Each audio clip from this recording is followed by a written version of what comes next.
भरती करजो। अमित काका कायमी भरती करजो।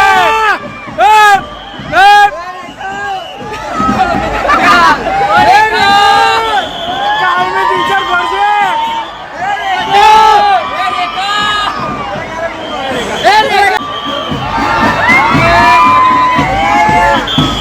कायमी भरती करजो। अमित काका कायमी भरती करजे।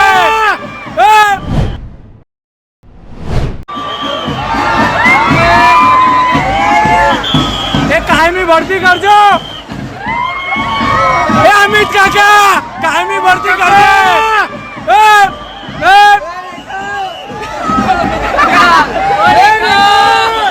कायमी टीचर भरजे।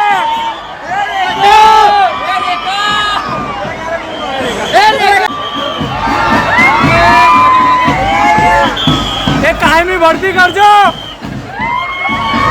अमित काका कायमी भरती करजे। एक पण ऑफिस एक पण वाहन એવું ના રહે જેની પર આ તિરંગો ના ફરતો અને સમગ્ર ગુજરાત તિરંગામય થાય અને આ તિરંગામય ગુજરાતના માધ્યમથી ગુજરાતના દરેક નાગરિકની અંદર દેશભક્તિની જાગૃતિનું વાતાવરણ બને એના માટે આ તિરંગા યાત્રા અને હર ઘર તિરંગા એ કાર્યક્રમનું શરૂઆત થઈ છે। ભાઈઓ બહેનો, નરેન્દ્રભાઈએ જ્યારે આઝાદીનો અમૃત મહોત્સવ મનાવવાનો નિર્ણય કર્યો એ વખતે એની પાછળ 3 લક્ષ્ય રાખ્યા। દેશના દરેક બાળક, દરેક યુવાન, દરેક નાગરિક એને આઝાદીની લડાઈનું સંપૂર્ણ ઇતિહાસ યાદ કરાવો।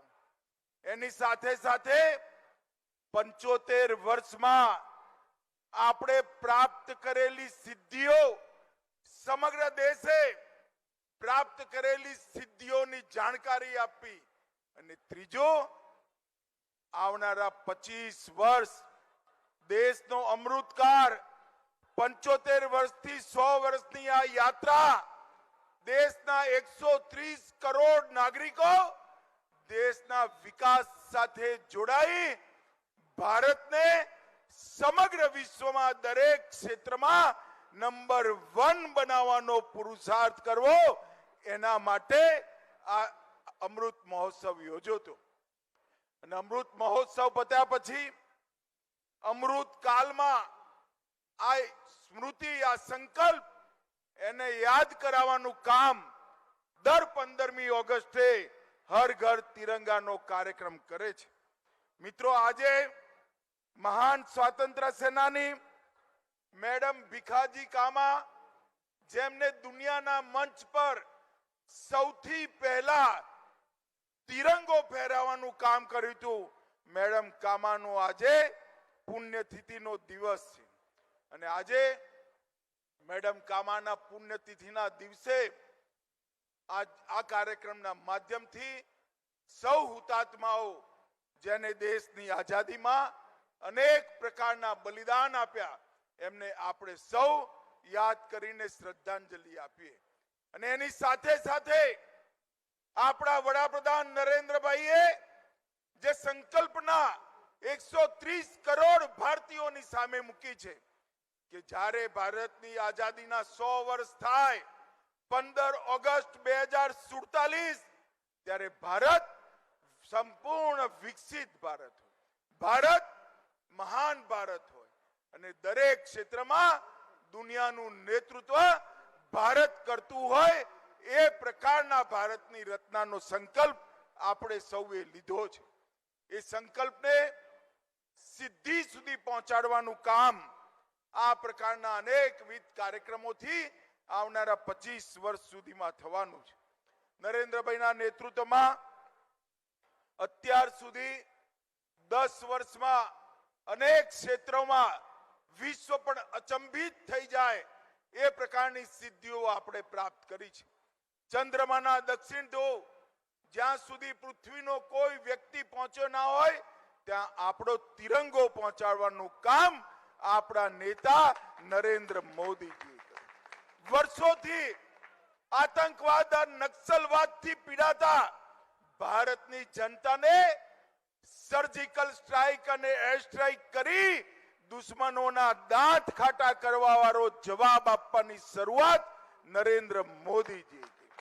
કોરોનાના કપડા કાળની અંદર ટેકનોલોજીનો ઉપયોગ કરી 130 કરોડ નાગરિકોને બે વાર રસી આપી કોરોનાથી ભારતને સુરક્ષિત કરવાનું કામ નરેન્દ્ર મોદીએ કર્યું.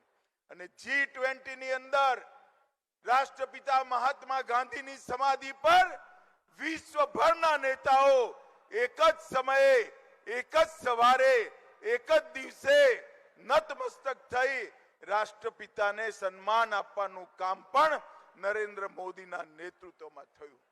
ભાઈઓ બહેનો, નરેન્દ્રભાઈના નેતૃત્વમાં દેશ જ્યારે કટિબદ્ધ થયો છે કે 2047માં દેશ પૂર્ણ વિકસિત બને, એ સંકલ્પ માટે વિશેષ કરી યુવાનોએ આગળ આવવાની જરૂર છે.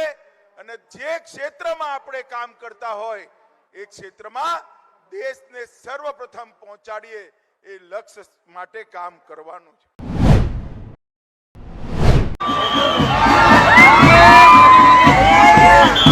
એ કાયમી ભરતી કરજો.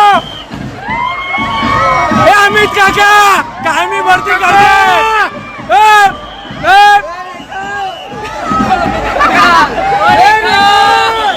કાયમી ટીચર ભરશે.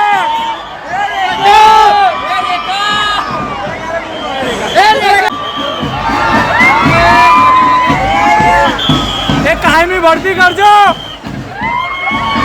એ અમિત કાકા કાયમી ભરતી કરજો.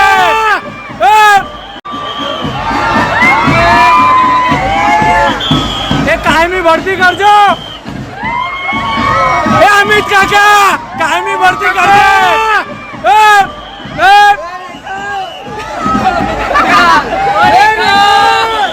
કાયમી ટીચર ભરશે.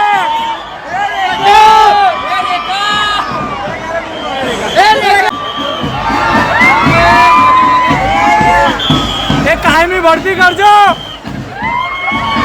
એ અમિત કાકા કાયમી ભરતી કરજો.